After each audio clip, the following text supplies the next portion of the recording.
I witnessed a murder in Hot Springs in July 2022. Now, Ashley, how did you witness a murder if this is about ghost stories? Well, I am so glad you asked. There's an abandoned building. It is an old Army Navy hospital. I think it was the first hospital, general hospital, that served both the Army and the Navy in the country. It is in Hot Springs, Arkansas. And then in 1960, it was turned into a rehabilitation facility. So,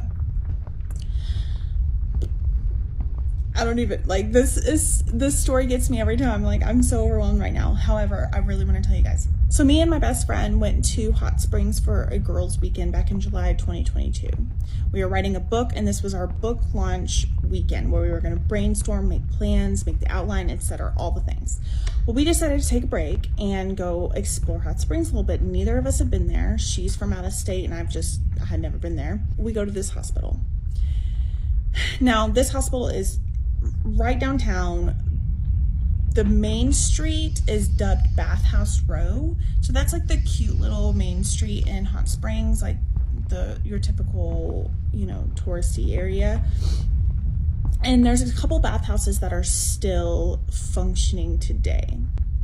Now, we go up to this building and suddenly I get this severe pain in my whole midsection from my chest through to my back. So I turn to her and I say, I don't want to go any further. This hurts. I don't feel like something's wrong. And we decided to go down the hill, walk away from the hospital, and explore Bathhouse Row a little bit. So we're walking down. It is dusk. And I turn and look over my right shoulder. And when I tell you I saw someone being pushed from that balcony, I did a freaking double take. It was the craziest, most terrifying thing I've ever seen in my life. And she saw me see it. The blood drained from my face. And she stopped and looked at me and she was like, "What did you just see?" And I just looked at her. I couldn't really speak at first. And I just said, "I just saw someone being pushed." She looks at me and I'm just like trying to breathe. Like, I'm kind of panicking a little bit. I was like, was that real? Was that a spirit? Did I just witness a quote unquote real murder? Like, what did I just see? And she turns and looks at me and she goes, "Ashley, the pain that you're feeling, the pain that you've been feeling, that spirit was trying to get your attention. That's the impact pain." When she said that, I felt like I could vomit. That was the first time I had ever experienced a spirit letting me feel how they died. Now, I've experienced it a lot since then, but that was the first time. It was very overwhelming. That being said, we go down to Bathhouse Row and we're walking and we suddenly hear this noise and we look up and there are tens of thousands of bats circling above our heads. I have footage. I'm going to add that at the end. I've never released this footage. I've never posted anywhere. It has just really rocked my world. And me and her just looked at each other and we were like, who the fuck is doing witchcraft around here? These bats were circling above us. And as we walked down Bathhouse Row, they were following us. If we stopped, they stopped. I still get chills thinking about it.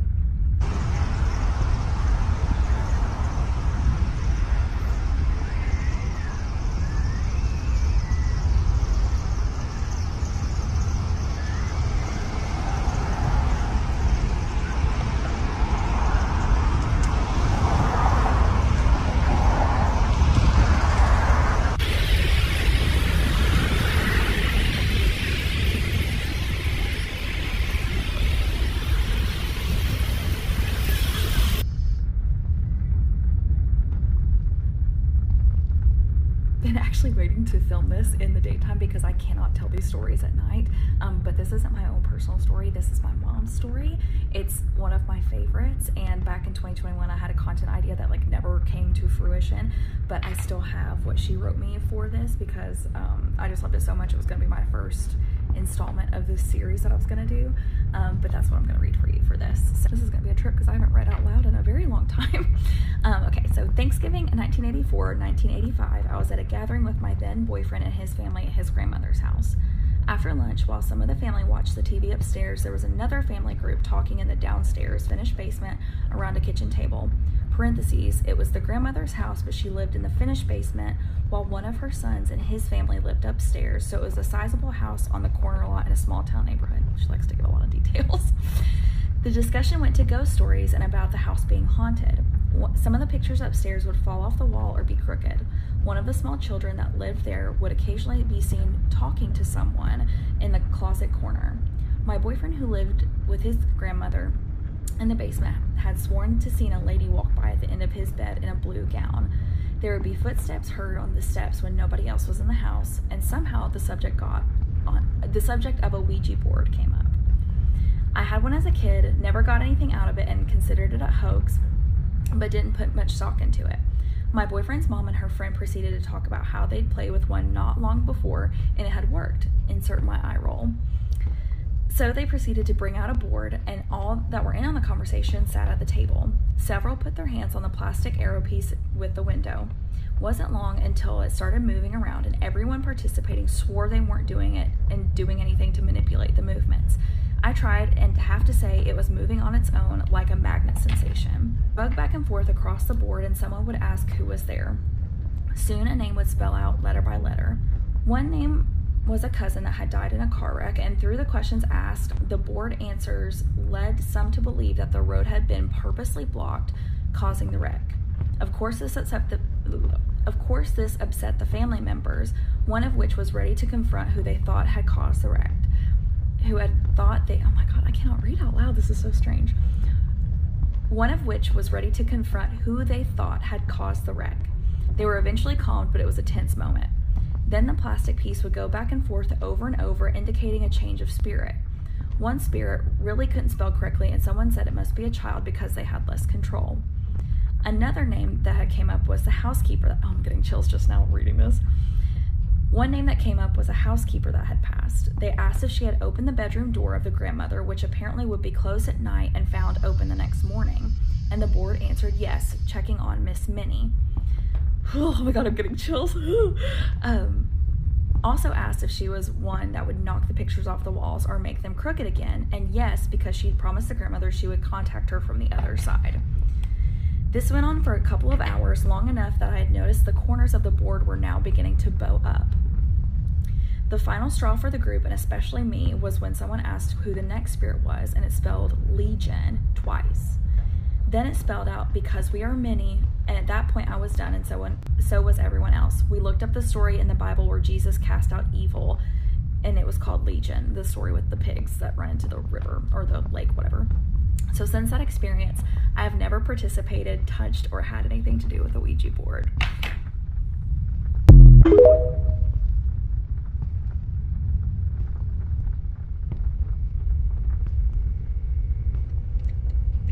Boy, have I been waiting for a trend like this, because everything that I'm about to tell you are true events that transpired to me and my family from October 2011 until March 2014. So this is the house in question, and I was able to find it online. We rented it through a rental company. After about a week of us moving in, cleaning up, we get a call from this lady who's actually the original owner of the house, and she asked us, hey, can I please stop by to see it one last time? So of course we didn't think anything of it. We're like, of course, stop by, come see it. So it turns out this lady was very sickly. I don't remember what illness she had, but she was leaving for treatment, and the prognosis wasn't looking good. And she was telling us different memories she had with her family in that house. And once we get into my room, it was green and it had this cute little picket fence floral. This is the only picture I have. It's not that good, but it had little bunnies and stuff. And she said, please, if you are going to change anything in this house, do not touch this room. I hand painted this mural with my daughter who passed away.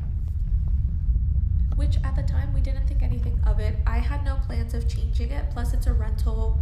We didn't want to change anything about it. Now, once this lady left is when things started to happen. Now, everything that I'm about to tell you, as it happened, it continued to happen until we left this house. So at this point, we're about 2 weeks into living here, and I'm coming back home from school. I run up the stairs to the right. There's this office space, and the door was slightly open and the light was on. So I just turned off the light and closed the door, and I go to my mom's room. We talk about our day, and then we're gonna walk down the hallway, and we just stop. We stare at each other because I had told her about the light. The door again was open, and the light was on. So at this point, we kind of just walk over, we step into the room, there's nothing in there. We said, oh, how weird. Turn off the light, close the door. Now from here on out, there's little sprinklings of this light is on, this door is randomly open, after you had closed it or turned off that light. Nothing crazy. After that, about a month or two in, I had a little miniature pinscher. Her name was Susie. She would start barking all the way at the bottom level towards the garage. Now, the way the house was laid out is that there was a 2-car garage. You would go in and there was a second living room, go up some steps, kitchen, living room, dining room, and then you would go up the stairs and it was the 4 bedrooms and the bathrooms upstairs. But all of a sudden, Susie would start aggressively going downstairs and barking at the garage door. We didn't pay any mind to this because we thought, oh, maybe there's a lizard or some sort of animal or whatever in the garage. Until one day, my dad started seeing this creepy crawl space in the garage. The door would be open. Now, this happened about twice. Mind you, this is weeks, maybe months apart. So we don't really think anything of it. Maybe it's a raccoon that crawled out of it. I don't know. Until one day, Susie had been barking at this door once or twice a week. And one day, she goes downstairs. Mind you, all the lights are off. She's barking so aggressively at the garage door, just going at it. And all of a sudden, we hear a yelp, just ah! And she comes bolting up the stairs, goes all the way up the second set of stairs, and goes into my parents' room under the covers in her bed.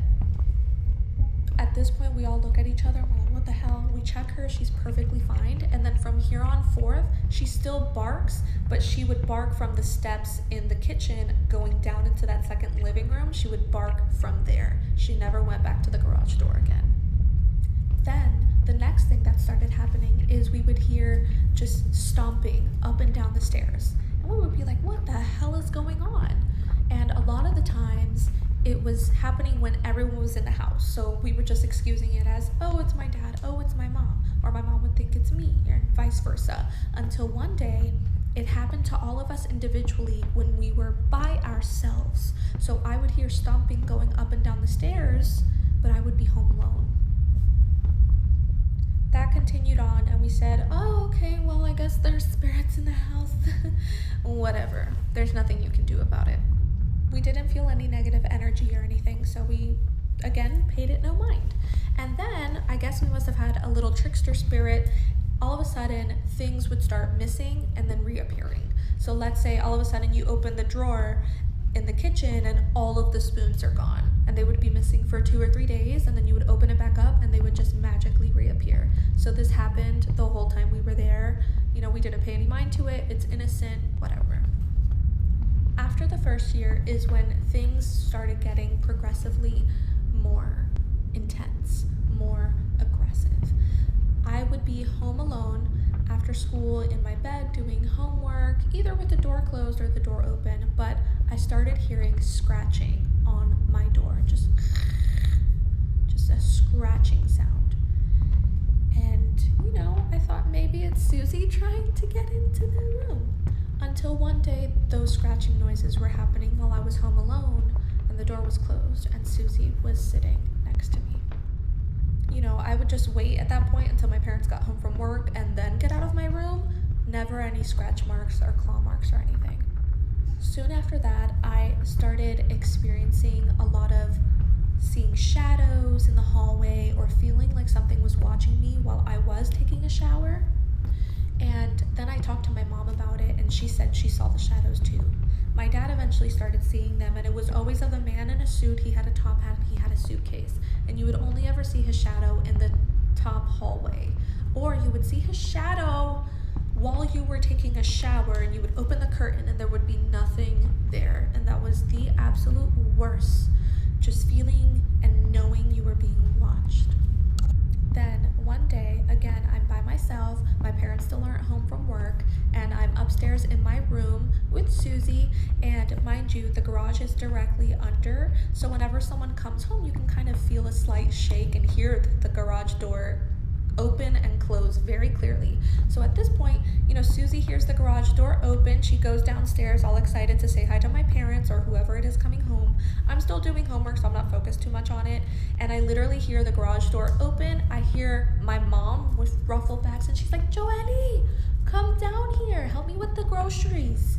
I'm like, "Okay." I go downstairs. My mom isn't in the kitchen. I just find Susie staring with her head little cocked over at the garage door. And at this point I start shaking. I'm like, "Mommy?" No answer. I open the garage door. It's empty. The garage is closed. No one is home. At this point, I bolt it upstairs, lock myself in my room, and I do not come out of my room until my parents come home. After this occurs once or twice more, and then after that I completely ignore it until my mom physically comes into my room and says, "Hey, help me with the groceries," because that freaked me out, and I'm not trying to mess with anything like that. Not for me. And then one day, all of us are home. I'm in my room, my mom's in her room, my dad's downstairs in the living room watching TV, and all of a sudden, all of the lights start flickering on and off. All of the hallway coat jackets, all of the closets open up, and stuff just starts getting thrown out of it. Now this is the closet you can see directly in front of the living room that my dad saw just rip open, and just everything was closing out. What the fuck? At this point, heavy, intense, dark energy was flowing through, and a few days later we get a call from the rental agency letting us know that the lady who owned the house passed away that night. I'm literally getting goosebumps. And then after this, right here in that door, my mom had a little half curtain. After that day, there was this big, dark shadow of a man just standing in front of the door. At first, I thought maybe it was just my reflection or something, but all of us saw it. And one day, out of curiosity, we were like, "What is that? Maybe it's a trick of the mind." So all three of us opened the door. No shadow, close it, full shadow figure of a tall, big man just standing in front of the door. Now this shadow, it did nothing to us. It didn't feel any negative presence of it, but it was there until the day we left that house. Like I said, after we found out the homeowner had passed away, a lot of the activities started ramping up. It was almost every single day, and at this point it started getting more aggressive, but it was definitely more towards me. I was the one experiencing the most. My parents saw a few things, but I was experiencing a lot of the hostility. And I don't have enough time, so I have to do a part 2.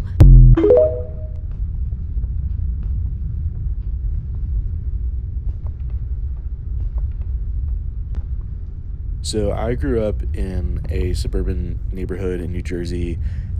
There was really no reason we thought our house would be haunted, but it was really fucking haunted. There was only one family that lived there before us, and I don't think any of them died in the house. So I'm in my bed. It's like 10, 11 o'clock at night.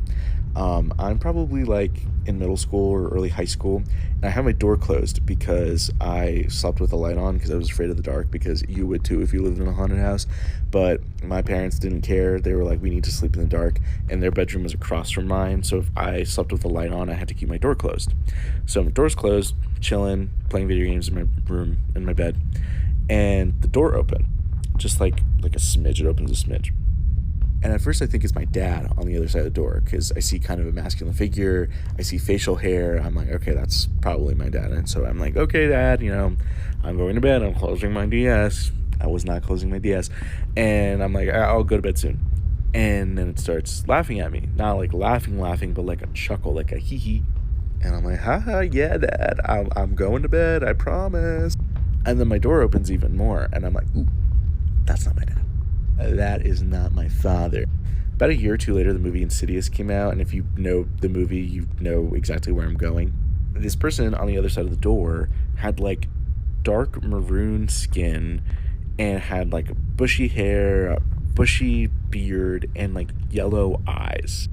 And I'm just sitting there in my bed, stunned. This thing is still like chuckling at me. It's like, hoo hoo hoo hoo. And it's not sleep paralysis. Like, I can move, I just don't want to. I'm like terrified. And it keeps laughing until it goes shh, and then closes my door. And I never saw it again. Never had saw anything like that ever again until I saw Insidious, and I was like, oh my god, that's the guy. Obviously not based on me or anything real, but like, it was the closest thing I had seen to what I saw that night. But yeah, I just remember going back to playing Dragon Quest IX after, because I was terrified. So thank you, Dragon Quest. Love you.